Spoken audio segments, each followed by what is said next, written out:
अरावली के पहाड़ों के बीच एक सुंदर गांव बसा हुआ है। वहां लोग अपने मेहनत के द्वारा ही अन्न की उपज करके अपना जीवन निर्वाह करते हैं। पशुपालन और कृषि उनके जीवन का अभिन्न अंग है।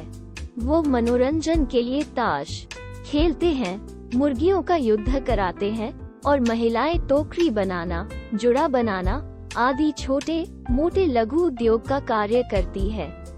गांव के बाहर एक कच्चा कुआं है। रात के अंधेरे में वहां कोई भी नहीं जाता, क्योंकि उस कुएं के बारे में कई सारी कहानियां लोगों ने सुन चुकी थी।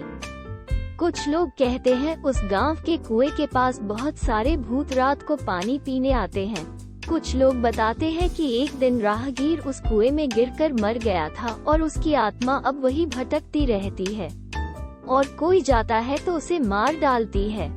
न जाने कितनी ही कथाएं उस कुएं को लेकर बनाई गई थी, किंतु कोई भी व्यक्ति शाम के बाद उस रास्ते नहीं जाता और न ही उस कुएं के पास।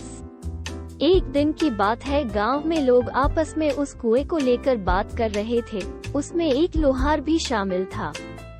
उसने सभी की बातों को काटते हुए कहा कि भूत नहीं होता और मैं भूत को नहीं मानता हूँ।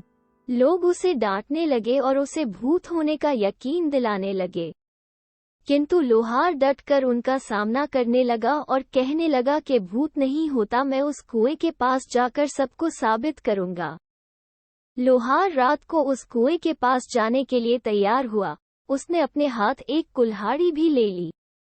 वो कुएं की ओर चल पड़ा। रात बीत गई लेकिन लोहार कभी नहीं आया। सवेरे उसका मृत शरीर कुएं में मिला।